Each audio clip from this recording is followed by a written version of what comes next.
من الشیطان الرجیم بسم اللہ الرحمن الرحیم یا ایہا الذین آمنوا کتب علیکم الصیام کما کتب علی الذین من قبلکم لعلکم تتقون سبحان ربک رب العزت عما یصفون وسلام علی المرسلین والحمد للہ رب العالمین اللہم صلی علی سیدنا محمد وعلی آل سیدنا محمد وبارک وسلم۔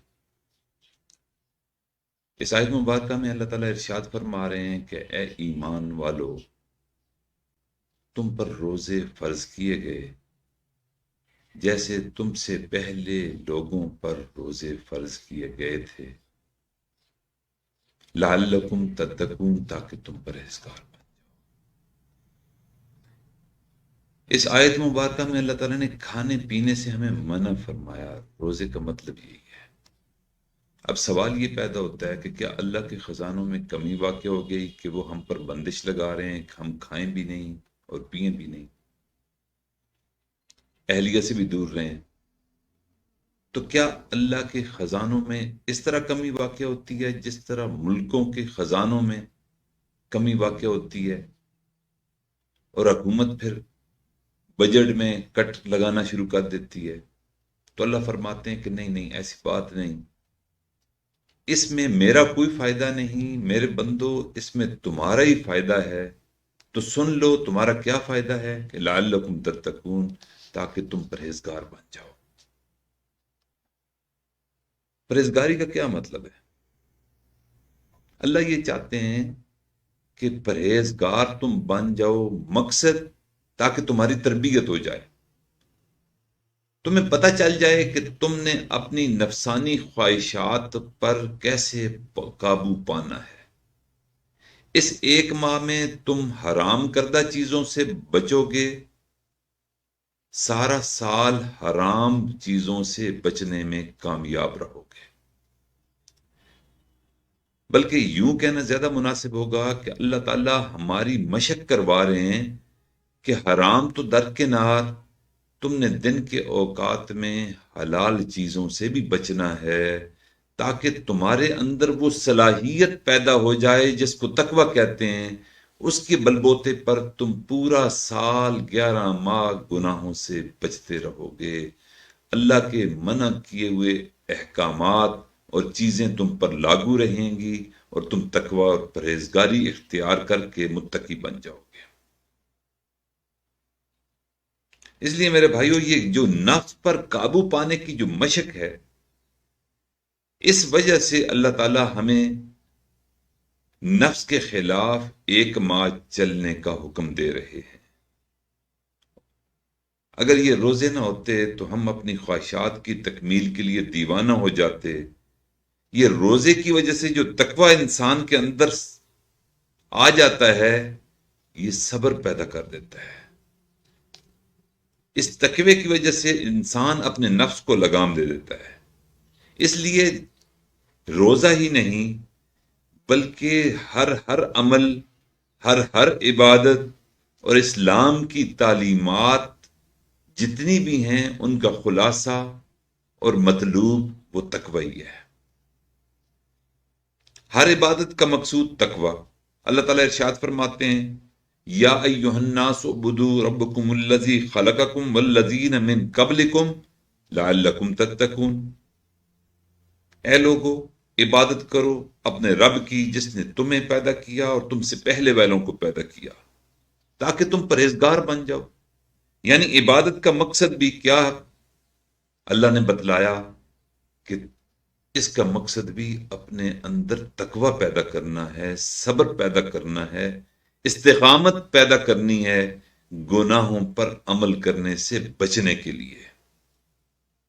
اسی طرح ایک اور بڑا عمل شریعت میں ہے کہ ہم قربانی کرتے ہیں، اللہ کے راستے میں ایک جان قربان کرتے ہیں۔ اس قربانی کا مقصود کیا ہے؟ اللہ تعالیٰ فرماتے ہیں، لن ینال اللہ لحومها ولا دماؤها ولکن ینالہ التقوی منہ۔ اللہ تعالیٰ کو نہ تمہارا خون پہنچتا ہے اور نہ گوشت پہنچتا ہے، اللہ فرماتے ہیں ہمیں تو تمہارا تقوی پہنچتا ہے، جس تقوی سے تم جانور کی قربانی کر رہے ہو۔ یعنی قربانی کی عبادت میں بھی مطلوب اور مقصود تقوی۔ اس طرح ہم زندگی میں ایک بار حج کرتے ہیں اور صاحب استطاعت پر حج فرض ہے۔ بیت اللہ شریف کی زیارت کرنا کتنا بڑا عمل ہے، اور حج بھی، لیکن اس کا مقصود کیا ہے؟ اس کا مقصود بھی یہی ہے، مطلوب یہی ہے کہ تمہارے اندر تقوی پیدا ہو جائے۔ فرمایا وَمَن يُعَظِّمْ شَعَائِرَ اللَّهِ فَإِنَّهَا مِن تَقْوَى الْقُلُوبِ۔ اللہ تعالیٰ یہاں بھی تقوی چاہ رہے ہیں۔ اب اگلی بات، ایک اور بڑا عمل ہے اللہ تعالیٰ کا گھر بنانا، مسجد کی تعمیر کرنا۔ اللہ تعالیٰ اس بارے میں ارشاد فرماتے ہیں لمسجد اسس علی التقوی۔ تو ہر کام کا مقصود کیا ہے؟ تقوی۔ تو کامیابی بھی اہل تقوی کے لیے۔ جو تقوی اختیار نہیں کرتے ان کو اللہ تعالیٰ صبر نہیں دیتا، اور جن کو صبر نہیں ملتا وہ گناہوں میں جلد اپنے آپ کو آلودہ کر لیتے ہیں، شیطان کا نوالا بن جاتے ہیں۔ اور اللہ تعالیٰ نے کامیابی رکھی ہے تو صرف اہل تقوی کے لیے رکھی ہے۔ پل صراط پر کون کامیاب ہوگا؟ متقی کامیاب ہوں گے، جنہوں نے دنیا کی زندگی میں صبر اور استقامت کے ساتھ اللہ کے حکموں کو پورا کرتے ہوئے گناہوں سے بچے ہوں گے، پل صراط پر وہی کامیاب ہوں گے۔ فرمایا ثم ننجی الذین اتقوا ونذر الظالمین فیہا جثیا۔ پھر ہم نجات دیں گے کن کو؟ جو متقی ہوں گے، اور ظالموں کو گھٹنوں کے بل جہنم میں دھکیل دیا جائے گا۔ گھٹنوں کے بل جہنم میں چھوڑ دیا جائے گا۔ میرے بھائیوں، یہاں بھی متقی کامیاب۔ اور پھر فرمایا کہ جنت میں کن کن لوگوں کو لے جایا جائے گا؟ فرمایا متقیوں کو۔ وسیق الذین اتقوا ربهم الى الجنۃ زمرا۔ اور وہ لوگ جو ڈرتے ہوں گے، تقوی اختیار کرتے ہوں گے، جنت کی طرف گروہ در گروہ لے جائے جائیں گے۔ اللہ اکبر۔ اب جنت میں بندہ چلا جائے تو پھر جنت کی نعمتیں، وہاں کے باغات، دودھ اور شہد کی نہریں، حوریں قصوریں، یہ محلات، یہ اللہ تعالیٰ کی جو نعمتیں جنتیوں کو جنت میں ملیں گی وہ بھی متقیوں کو ملیں گی۔ اللہ تعالیٰ ارشاد فرماتے ہیں مثل الجنت التی وعد المتقون۔ مثال اس جنت کی جس کا متقیوں سے وعدہ کیا گیا ہے۔ عام بندوں سے وعدہ نہیں ہے، متقیوں سے وعدہ ہے۔ اور جنت کی اللہ تعالیٰ نے قرآن پاک میں خود تعریف فرمائی، اور تعریف فرما کر کہنے لگے کہ یہ وہ جنت ہے جو متقیوں کے لیے بنائی گئی ہے۔ ان المتقین مفازا حدائق وانابا وکواعب اترابا وکأسا دہاقا۔ پھر فرمایا ان المتقین فی جنات وعیون۔ پھر فرمایا ان المتقین فی جنات ونہر۔ تو متقیوں کے لیے جنت کی کیا کیا نعمتیں بنائیں، اللہ تعالیٰ نے قرآن پاک میں جگہ جگہ اس کے تذکرے فرمائے۔ میرے بھائیو، جب بندہ کسی کو کی بھلائی چاہتا ہے تو پھر اس کو نصیحت کرتا ہے کہ تم مجھے اچھے لگتے ہو، تمہارے ساتھ میرا قلبی تعلق ہے، محبت کا رشتہ ہے، تمہارے لیے میری یہ نصیحت ہے، اس پر عمل کیا کرو۔ ایک ہوتی ہے نصیحت اور ایک ہوتی ہے وصیت۔ وصیت اس نصیحت کو کہتے ہیں کہ جو آخری بار موت سے قبل کی جاتی ہے۔ اپنی اولاد کو، روحانی، معنوی، جسمانی اولاد کو، اپنے تعلق والوں کو، اقربا کو وصیت کی جاتی ہے، وارثان کو۔ یہ اتنی اہم بات اللہ تعالیٰ فرمانے لگے ہیں اللہ تعالیٰ نے اس کے لیے نصیحت کا لفظ استعمال نہیں کیا ہمارے سمجھانے کے لیے کہ یہ میں نصیحت تو کر رہا ہوں بشکل وصیت کر رہا ہوں. اس لیے اللہ تعالیٰ نے وصیت کے انداز میں مومنوں کے لیے ارشاد فرمایا وَلَقَدْ وَصَّيْنَا الَّذِينَ أُوتُوا الْكِتَابَ مِنْ قَبْلِكُمْ، تاکہ ہم نے تم سے پہلے اہل کتاب کو بھی وصیت کی، وَإِيَّاكُمْ أَنِ اتَّقُوا اللَّهَ، اور تمہیں بھی یہ وصیت کرتے ہیں، تم سے پہلے ان کو بھی وصیت کی، اے مومنوں تم کو بھی میں وصیت کرتا ہوں کہ تم تقوی اختیار کرنا، اللہ سے ڈرنا. تو تقوی اختیار کرنے کا حکم بشکل وصیت اللہ تعالیٰ کی طرف سے ہے، اور روزے میں بھی یہی مقصد حاصل ہوتا ہے لعلکم تتقون، تاکہ تم پرہیزگار بن جاؤ. اس لیے انسان دنیا میں جو کام بھی کرے وہ تقوی کی بنیاد پہ کرے، تقوی کی بنیاد پر کرے گا اللہ کو پسند آئے گا. اگر خدا نخواستہ تقوی اختیار نہ کیا، ایسا عمل ہمیں اس دنیا اور آخرت میں کام نہ آ سکے گا. تقوی کیا ہے؟ تقوی کے بارے میں ایک صحابی نے حضرت ابی بن کعب رضی اللہ تعالیٰ عنہ سے پوچھا کہ تقوی کیا ہے؟ فرمایا کبھی خاردار راستے سے گزرے ہو؟ عرض کیا کہ کئی دفعہ گزرا ہوں. پوچھا کیسے گزرتے ہو؟ کہا حضرت بڑا بچا کر، سمٹ آ کر، اپنے دامن کو لپیٹ کر کہ میں کہیں میرا دامن الجھ نہ جائے.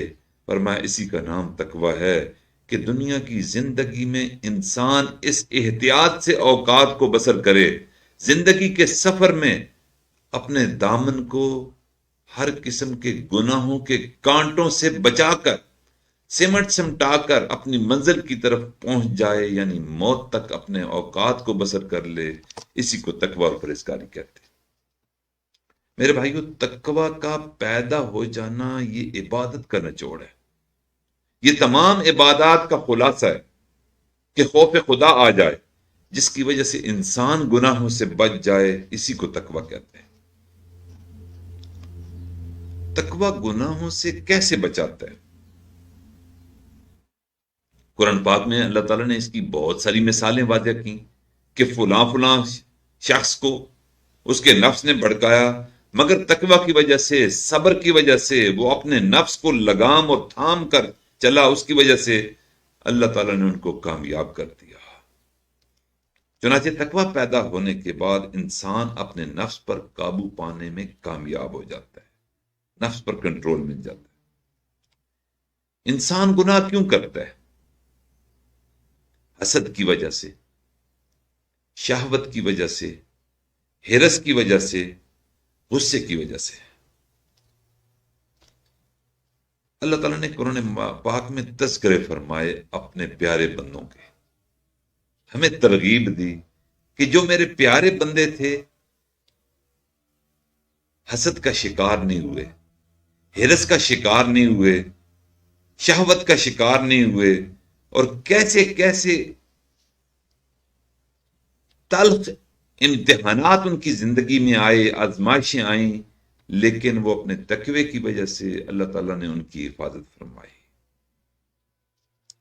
مثال کے طور پر حسد کی وجہ سے گناہ. حضرت آدم علیہ السلام کے 2 بیٹے تھے، ایک کا نام تھا حابیل، دوسرے کا نام تھا قابیل. حابیل کی بیوی خوبصورت تھی، قابیل چاہتا تھا کہ یہ میرے نکاح میں آ جائے. جب وہ نہ آئی تو اس کو بھائی سے حسد ہوا، اور حسد کی بنا پر اس نے اپنے بھائی سے کہا کہ میں تمہیں قتل کر دوں گا. بھائی نے جواب دیا لئن بسطت الی یدک لتقتلنی ما انا بباسط یدی الیک لاقتلک. اے بھائی، اگر تم مجھ پر ہاتھ اٹھاؤ گے کہ تم مجھے قتل کرو تو میں اپنا ہاتھ نہیں اٹھاؤں گا کہ تمہیں ماروں. وجہ بھائی مار رہے، یہ مار کا جواب مار سے نہیں دے رہا. وجہ اس نے خود بتا دی، انی اخاف اللہ، کہ میں اللہ سے ڈرتا ہوں. یعنی اللہ تعالیٰ نے تقوی کی وجہ سے اشتعال کی حالت میں بھی، غصے کی حالت میں بھی اللہ تعالیٰ نے تقوی کو ڈھال بنا دیا، اور وہ حسد کی وجہ سے جو گناہ میں ملوث ہو سکتا تھا اس بھائی کا جواب تک نہ دیا، یعنی اللہ تعالیٰ نے اس کو اپنے متقی بندوں میں شامل کر لیا۔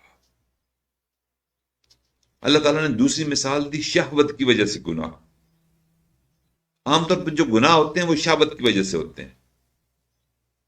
مثلا قرآن پاک میں تذکرہ ہے زلیخا کا، وقت کی ملکہ ہے، فرسٹ لیڈی ہے، اس نے جو مال کا پیکر ہے، اور تنہائی میں خلوت میں کنڈیاں لگا کر سوچ سمجھ کر حضرت یوسف علیہ السلام کو اپنی طرف بلاتی ہے،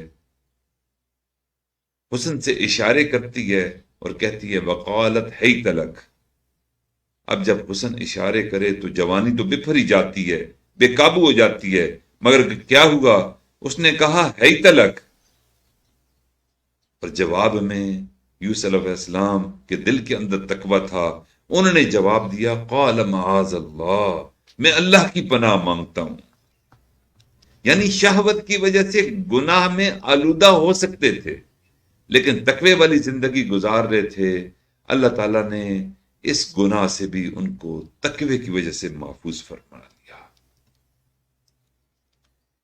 ایک وجہ ہوتی ہے گناہ میں ملوث ہونا حرص کی وجہ سے، اللہ تعالیٰ نے اس کی بھی مثال دی۔ ہم نے دیکھا کہ لوگ حرص کی وجہ سے بھی گناہوں کا شکار ہو جاتے ہیں،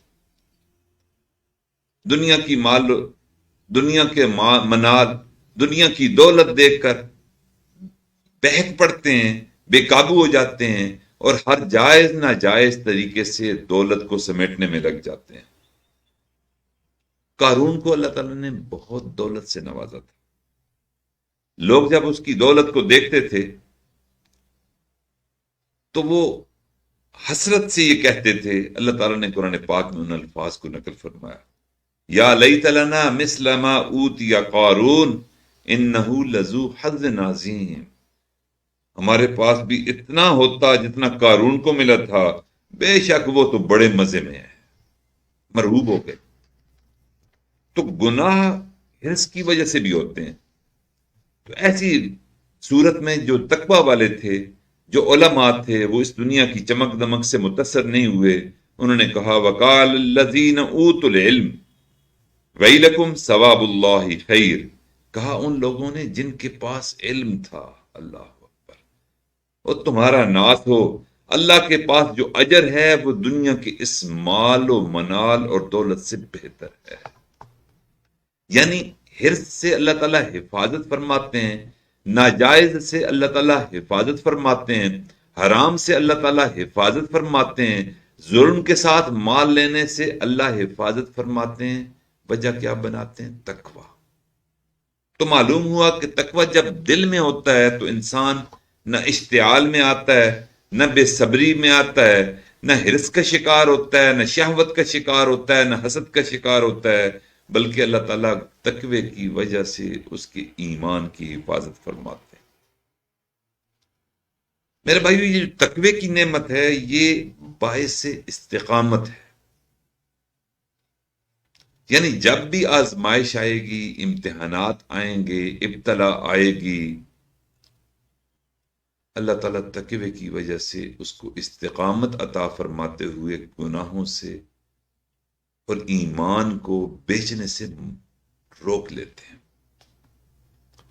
مثال کے طور پر فرعون کے جادوگر تھے، جب حضرت موسیٰ علیہ السلام پر ایمان لے آئے، دل اللہ کی محبت سے روشناس ہو گیا، فرعون کو بہت برا لگا کہ یہ جادوگر تو میرے تھے، ایمان اللہ اور اس کے پیغمبر پر لے آئے۔ تو اس نے کہا میری اجازت کے بغیر تم نے یہ کیسے کام کر لیا؟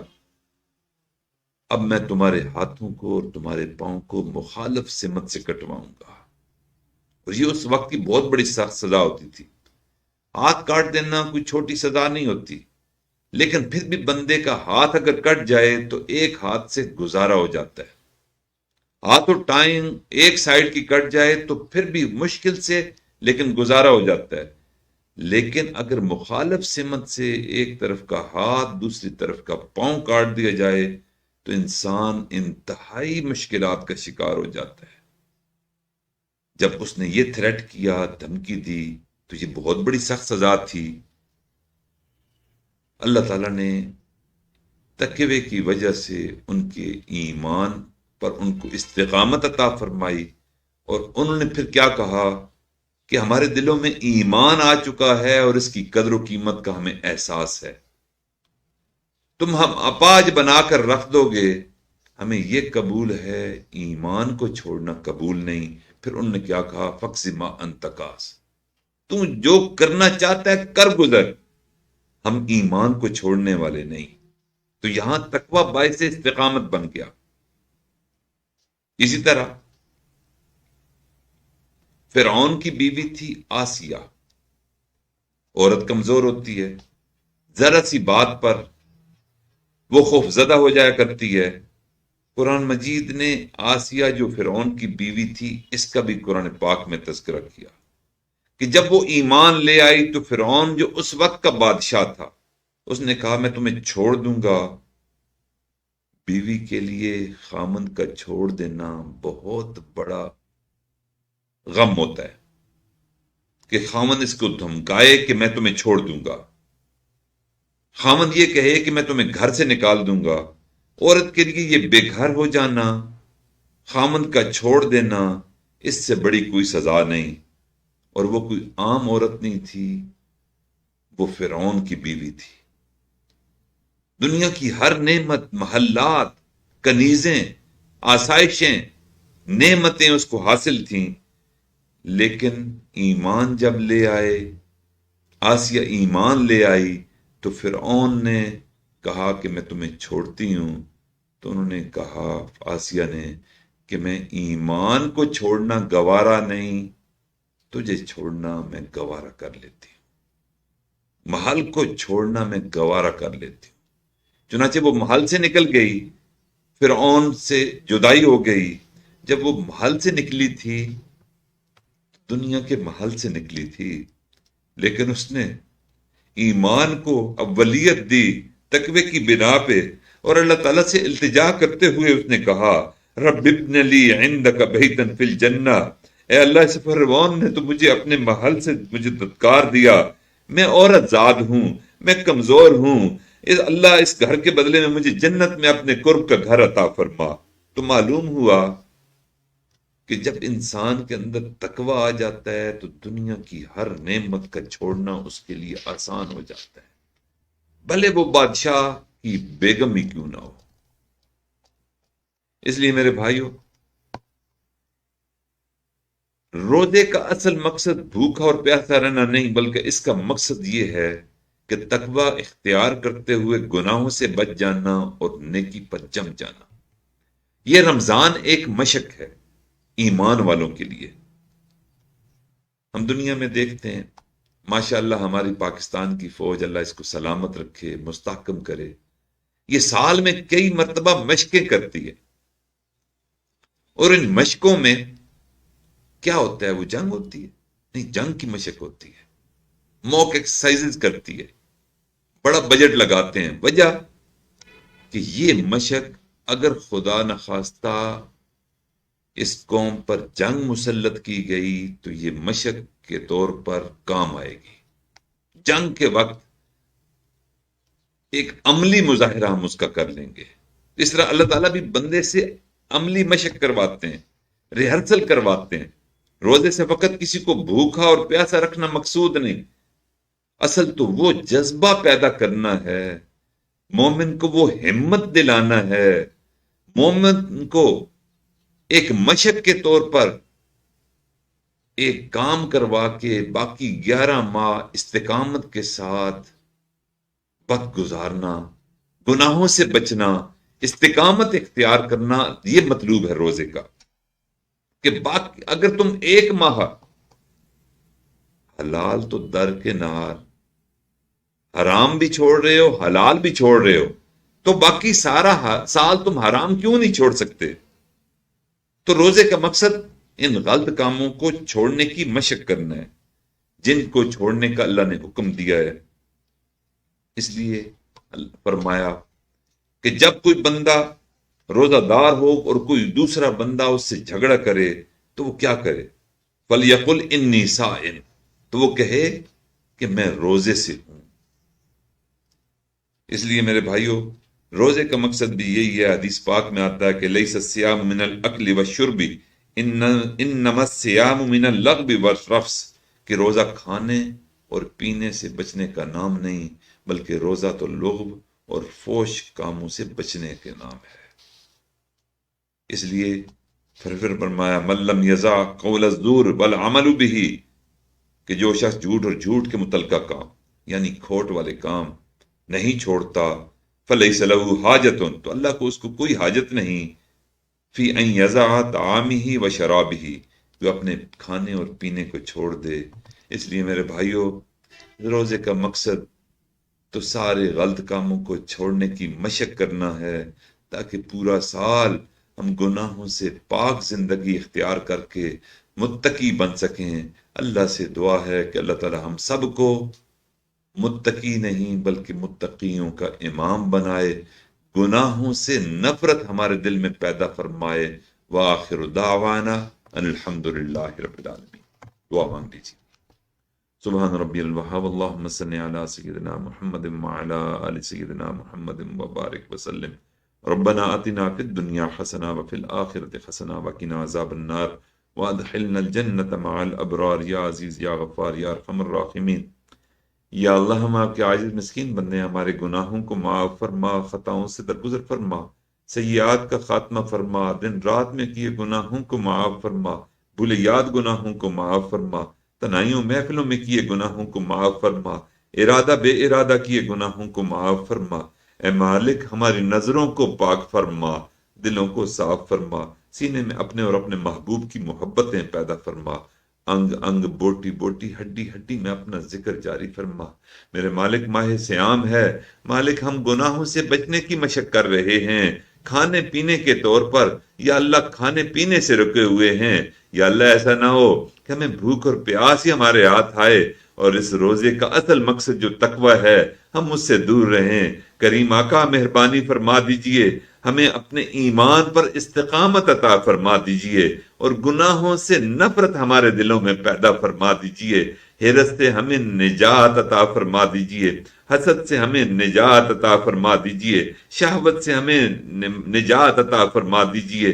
میرے مالک، بد نظری اور بدگمانی سے ہماری حفاظت فرما دیجئے، تکبر اور ریا سے ہمیں بچا لیجئے، جھوٹ سے ہمیں بچا لیجئے، غصے سے ہمیں بچا لیجئے۔ یا اللہ تقوی کی زندگی اختیار کرنا چاہتے ہیں، میرے مالک کرم فرما دیجئے، ہمیں بھی ان لوگوں میں شامل فرما دیجئے جن کو آپ نے صرف متقی نہیں بنایا اور بلکہ آپ نے متقیوں کا امام بنا دیا۔ میرے مالک، آپ کا کیا جاتا ہے، آپ نظر کرم فرما دیجئے اور ہم سب کو گناہوں کی نفرت ہمارے دلوں میں بٹھا کر، یا اللہ ہمیں، یا اللہ گناہوں کی نفرت یا اللہ قلب میں بٹھا کر، یا اللہ گناہوں سے محفوظ فرما دیجئے۔ اے کریم آقا، اس رمضان کے روزے کو بھی قبول فرما لیجئے، یا اللہ رات کی تراویح کو بھی قبول فرما لیجئے، یا اللہ جتنا علم کی ہے یا اللہ اس پر عمل کرنے کی توفیق عطا فرما دیجئے، یا اللہ رزق میں بھی برکتیں عطا فرما دیجئے، مال میں بھی برکتیں عطا فرما دیجئے، اولاد میں بھی برکتیں عطا فرما دیجئے، گھر بار میں برکتیں عطا فرما دیجئے۔ اے کریم آقا مہربانی فرما دیجئے، ہماری ان دعاؤں کو اپنی رحمت سے قبول و منظور فرما، اس امت کے مسائل کو بھی حل فرما، کشمیر، فلسطین، چچنیا، برما کے مسلمانوں کی مشکلات کو بھی ختم فرما اور ان کو آزادی کی نعمت سے سرفراز فرما، ہمارے ملک عزیز پاکستان کو قیامت کی صبح تک قائم دائم فرما، جو بیمار ہیں ان کو شفاء کاملہ عطا فرما، بے روزگاروں کو روزگار عطا فرما، بے اولادوں کو اولاد نذرینہ عطا فرما اور ہم بے عملوں کو اعمال صالحہ کی توفیق عطا فرما۔ اے مالک، ہماری ان دعاؤں کو اپنی رحمت سے قبول و منظور فرما۔ جن جن لوگوں کو نے آج اس کو دعاؤں کے لیے کہا، یا اللہ سب کی جائز شرعی حاجتوں من کی مرادوں کو پورا فرما۔ ربنا تقبل منا انک انت السمیع العلیم وتب علینا انک انت التواب الرحیم، وصلی اللہ تعالی علی حبیبہ محمد وعلی آلہ وصحبہ اجمعین۔